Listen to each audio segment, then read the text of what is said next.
Hi friends, जीडीपीएल team आप सभी का वेलकम करती है। और आज के इस स्पेशल वीडियो में हम डिस्कस करने वाले हैं मेथड्स को लेकर जो आरपीएससी टीचर्स के एग्जाम्स के लिए अति महत्वपूर्ण है। तो टॉपिक के बारे में डिस्कस करेंगे और आज का हमारा टॉपिक होगा ग्रामर ट्रांसलेशन मेथड को डिस्कस करेंगे। Topic clear? तो जिन एस्पायरेंट ने हमारे यूट्यूब चैनल जीडीपीएल को सब्सक्राइब कर लिया उनका बहुत बहुत शुक्रिया। जिन्होंने अभी तक हमारे यूट्यूब चैनल जीडीपीएल को सब्सक्राइब नहीं किया है वो हमारे वीडियोज़ की ज़्यादा से ज़्यादा अपडेट का लाभ उठाने के लिए हमारे यूट्यूब चैनल जीडीपीएल को सब्सक्राइब करना ना भूलें। और साथ ही अगर ये वीडियो आपके लिए मददगार साबित होता है तो इसे लाइक करना ना भूलें और साथ ही अपने फ्रेंड्स के साथ शेयर करना ना भूलें। तो आज के इस स्पेशल वीडियो में हम लोग बात करेंगे ग्रामर ट्रांसलेशन मेथड को लेकर के। कंटिन्यूटी में हम आरपीएससी से रिलेटेड जो आपके टॉपिक्स आने वाले हैं उनका पॉइंट टू पॉइंट हम लोग वीडियोज के अंदर डिफाइन करेंगे।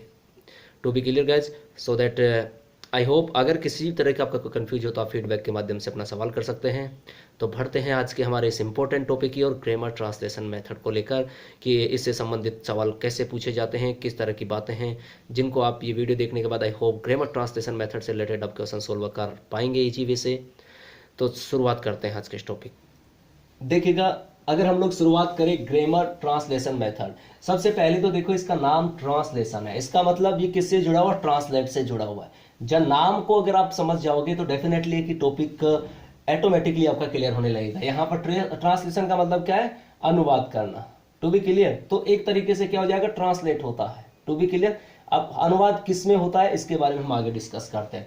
तो देखिएगा, ग्रामर ट्रांसलेशन मेथड है वो ब्रिटिशर्स के साथ में, ऐसा माना जाता है कि ब्रिटिशर्स के साथ में इंडिया में आया। किसके साथ में? ब्रिटिशर्स के साथ इंडिया में आया। बहुत ही पॉपुलर मेथड माना जाता है। ये क्या माना जाता है? पॉपुलर मेथड माना जाता है।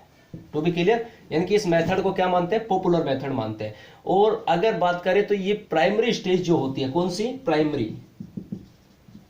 प्राइमरी स्टेज के लिए बेस्ट माना गया है। कौन सी स्टेज के लिए बेस्ट माना गया? प्राइमरी स्टेज के लिए। इस ग्रामर ट्रांसलेशन मेथड को ही क्लासिकल मेथड भी कहा जाता है और ये सबसे पुराना मेथड है, ओल्ड मेथड है। तो एग्जाम में पूछा जा चुका है कि which is the oldest method, तो कौन सा है? ग्रामर ट्रांसलेशन मेथड है। और क्लासिकल इसका दूसरा कौन सा नाम है? इसको और किस नाम से जाना जाता है? It is also known as the classical method. तो ग्रामर ट्रांसलेशन मेथड को ही क्लासिकल मेथड के नाम से जाना जाता है। सबसे पुराना मेथड है वो भी कौन सा है? ग्रामर ट्रांसलेशन मेथड है। पॉपुलर मेथड है, प्राइमरी स्टेज के लिए अति महत्वपूर्ण है, बहुत ज्यादा उपयोगी साबित हुआ है ये। यानी कि उस इसके के लिए विशेष रूप से उपयोगी कौन सी के लिए? प्राइमरी स्टेज के लिए। इंडिया में ब्रिटिशर्स के साथ ये इंडिया में आया। टू बी क्लियर, ये है इसके मेन पॉइंट। तो जो शुरुआती बातें करनी चाहिए वो ये है, ब्रिटिशर्स के साथ इंडिया में आया, पॉपुलर मेथड है, क्लासिकल मेथड के नाम से जाना जाता है, ओल्ड मेथड है सबसे, और प्राइमरी स्टेज के लिए उपयोगी है। अब बात करते हैं इसकी जो इंपोर्टेंट बातें हैं उनको लेकर के बात करते हैं कि इसकी इनिशियल्स, जो हम लोग इनिशियल स्टेज की बात करें कि किस किस तरीके से वर्क करता है उसके बारे में डिस्कस करते हैं। देखो, सबसे पहले इसके हम लोग इसके फीचर्स की बात कर रहे हैं या इसके कैरेक्टरिस्टिक्स की बात करें तो देखिएगा, सबसे इंपॉर्टेंट बात जिसके बारे में सवाल किया जाता है उसके बारे में अगर हम बताएं तो इसकी जो बेसिक यूनिट है, बेसिक यूनिट जो होती है वो क्या होती है? इसकी वर्ड होती है। क्या होती है? वर्ड। बहुत ही इंपॉर्टेंट सवाल है ये, बहुत ही इंपॉर्टेंट बात है कि ग्रामर ट्रांसलेशन मेथड जो होता है इसकी जो बेसिक यूनिट मानी गई है वो वर्ड मानी गई है। क्या मानी गई है? वर्ड। अर्थात ये सेंटेंस ना होकर के क्या मानी गई? इसकी यूनिट मानी गई है।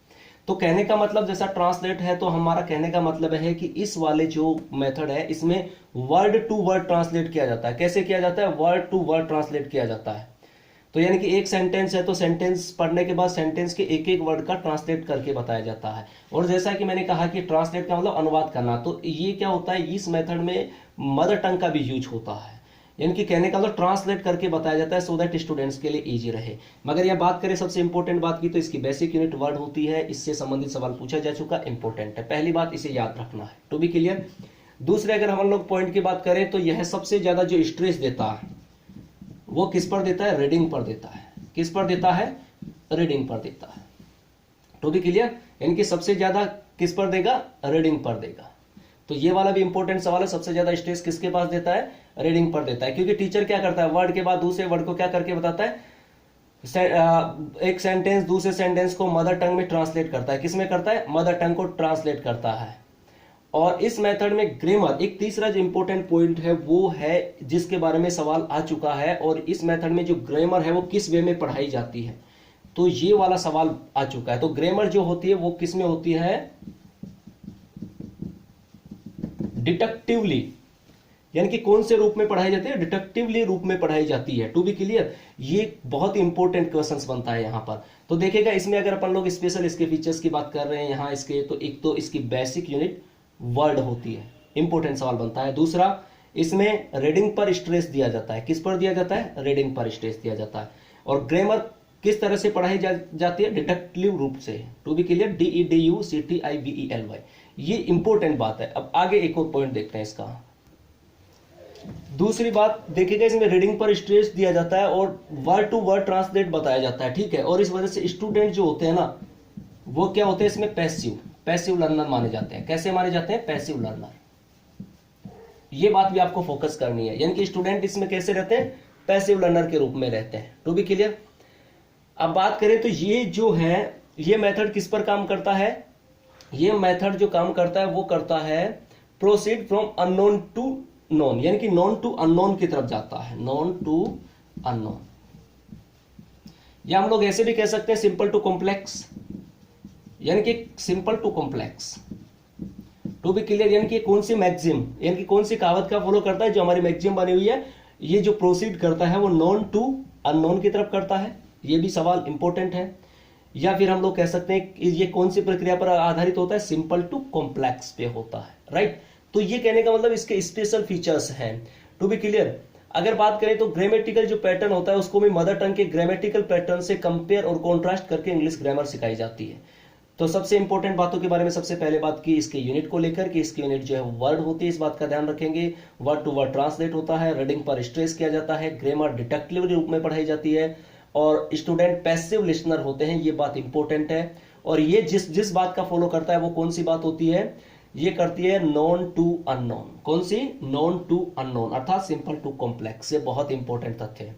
अब आगे बढ़ते हैं, इसकी प्रोसीड्यूर की बात करें कि किस तरह से काम करता है। तो सबसे पहले टीचर जो होगा वो क्या करेगा, सेंटेंस टू सेंटेंस, यानी कि सेंटेंस टू सेंटेंस, यानी कि सेंटेंस और उसके बाद सेंटेंस, ठीक है। और उसके बाद में वर्ड, और उसके बाद में वर्ड का क्या करता है, ट्रांसलेट करके पढ़ाता है। क्या करता है, ट्रांसलेट करके मदर टंग में पढ़ाया जाता है। किसमें, मदर टंग में। कौन से टंग का यूज करेंगे, मदर टंग। पहली प्रक्रिया समझ में आ गई। टीचर जो होता है वो सेंटेंस के बाद सेंटेंस और उसके बाद वर्ड का ट्रांसलेट मदर टंग में करता है। टू बी क्लियर, इस तरह से पढ़ाता है। दूसरी, अगर जो इसका स्टेप आता है वो आता है टीचर जो अनफेमिलियर वर्ड होते हैं या यूं कहते टफ वर्ड होते हैं, अनफेमिलियर वर्ड कहें या टफ वर्ड होते हैं, उनको कहां लिखता है, ब्लैक बोर्ड पर लिखता है। किस पर, ब्लैक बोर्ड पर लिखता है, ठीक है। किसको, अनफेमिलियर वर्ड को या यूं कहे टफ वर्ड को। और उसके बाद में पीपल्स को लिखने के लिए कहता है। किसके लिए कहता है, लिखने के लिए कहता है। To be clear. और तीसरा जो होता है वो ग्रामर के जो पॉइंट होते हैं उनके रूल्स को एक्सप्लेन करता है, यानी कि जो ग्रामर के रूल्स होते हैं किसके, ग्रामर्स के, उनको एक्सप्लेन करता है। कौन, टीचर करता है सबसे पहले। और टीचर ने पीपल्स को, और पीपल्स क्या करते हैं, उसको सीखते हैं, अर्थात स्टूडेंट उसको लर्न करते हैं, राइट। तो इसका कहने का मतलब सबसे पहले टीचर सेंटेंस के बाद सेंटेंस, फिर वर्ड के बाद में वर्ड का ट्रांसलेट करता है मदर टंग में। उसके बाद में अनफेमिलियर वर्ड होते हैं या यूं कहें कि जो टफ वर्ड होते हैं उनको ब्लैक बोर्ड पे लिखता है और स्टूडेंट्स को लिखने के लिए कहता है। और फिर रूल्स जो होते हैं उनको एक्सप्लेन करता है टीचर, और आफ्टर देन पीपल्स उसको लर्न करते हैं, राइट। अगले पॉइंट की तरफ बढ़ते हैं। देखिएगा, अब बात करें इसकी मेरिट की। इसके मेरिट कौन कौन से, तो मेरिट में सबसे पहले तो इकोनॉमिकल है, ठीक है, एग्जाम में पूछा जाता है ये चीजें। दूसरा, टाइम सेव करता है। क्या करता है, टाइम सेव करता है, ठीक है। थर्ड बात करें तो ये कहने का मतलब क्राउडेड जो है क्लास उसके लिए भी उपयुक्त है। अब टाइम सेव कैसे करता है, क्योंकि ये ग्रामर ट्रांसलेशन मेथड में ऐसा होता है कि कोई लिमिटेशंस नहीं है, एक साथ आप बहुत सारे स्टूडेंट एक साथ बैठा करके पढ़ा सकते हैं। तो एट दैट मोमेंट हमारा टाइम भी सेव हो जाएगा। और साथ ही ऐसा भी है कि क्राउडेड क्लासेस में पढ़ाने के लिए आसान रहता है, तो ये बेटर रहता है। कहने का हम ज्यादा से ज्यादा स्टूडेंट्स को भी क्लास में बैठा सकते हैं।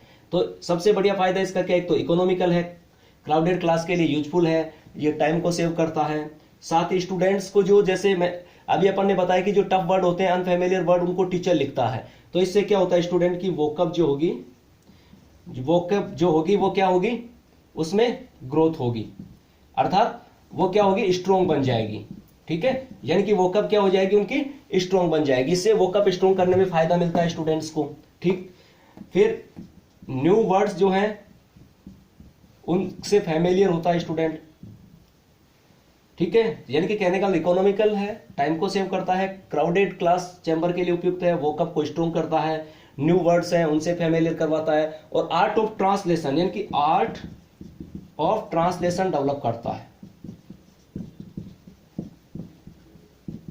आर्ट ऑफ ट्रांसलेशन भी डेवलप करता है मेथड, टू बी क्लियर। तो ये बहुत ही अच्छा। और फिर ये जो है हम लोग बात करें तो इसके अंदर हमें एक ऐसे बहुत ही ज्यादा कहने का मतलब टैलेंटेड टीचर्स की रिक्वायर्ड भी नहीं होती, क्योंकि एक इजी या एवरेज टीचर है वो भी इसको पढ़ा सकता है। तो कहने का मतलब ये, तो देखिएगा एवरेज टीचर भी इसको पढ़ा सकते हैं। इसलिए हमारे जो बात करें कि इंडिया की जो स्कूल्स हैं मोस्टली वहां पर ये बहुत ही अच्छा है, क्योंकि एक्चुअली में क्या होता है कि एक इस तरह का टीचर जो कहने का मतलब दोनों लैंग्वेज को काम में लेकर इजी वे से कन्विंस कर सकता है, तो ये बहुत ही बेटर रहता है कहने का मतलब। तो ये यूजफुल भी है। और साथ ही क्या होता है कि एक स्टूडेंट्स होता है उसका लगाव भी बना रहता है कि मदर टंग के माध्यम से उसको सीखने में आसानी मिलती है। तो ये इसके मेरिट्स की बात कर रहे थे। अब बात करें कि इसके डीमेरिट क्या है, तो डीमेरिट की बात करते हैं। देखिएगा जो चीज लाभ के लिए बनी उसकी कुछ ना कुछ नुकसान भी हो जाते हैं। तो डीमेरिट की बात करते हैं। देखिएगा, देखो सबसे पहली बात तो अपन ने कही कि ये ट्रांसलेट करके सिखाता है, तो सिंपल सी बात है हमारी जो टारगेट लैंग्वेज होती है वो इम्पेसाइज नहीं कर पाता स्टूडेंट किसके टच में ज्यादा रहेगा, मदर टंग के टच में ज्यादा रहेगा, सो दैट वो टारगेट लैंग्वेज को अच्छे से नहीं सीख पाता। ये सबसे बड़ा इसका डिमेरिट है।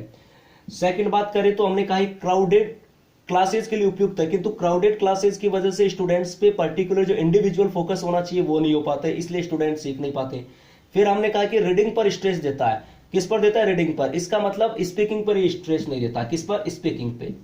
और स्पीकिंग पे स्ट्रेस नहीं देगा तो डेफिनेटली है कि स्टूडेंट क्या नहीं कर पाएगा, अपना जो प्रोनाउंसिएशन है उसको अच्छा नहीं कर पाएगा, या फिर उसको जैसे फॉर्मेशंस ऑफ साउंड्स का उसको पता नहीं होगा, इंटोनेशंस का उसको पता नहीं होगा, ठीक है, फॉलिंग राइजिंग ट्यून वो नहीं समझ पाएगा। तो इस वजह से स्पीकिंग को ये अवॉइड करता है, ये इसका नुकसान है।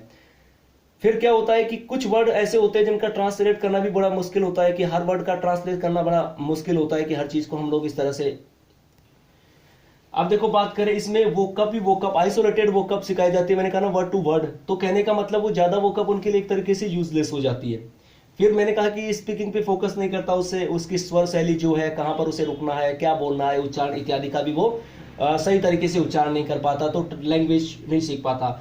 और जो रूल्स होता है वो क्रेमिंग्स करता है, ये एग्जाम्स तक खत्म हो जाते हैं, एग्जाम तक वो याद रखता है, उसके बाद में उसके लिए यूजलेस हो जाते हैं। तो एट दैट मोमेंट वो रटता है, और रटी हुई चीज जो होती है वो स्थायी नहीं होती, तो ये भी इसका डिमेरिट है।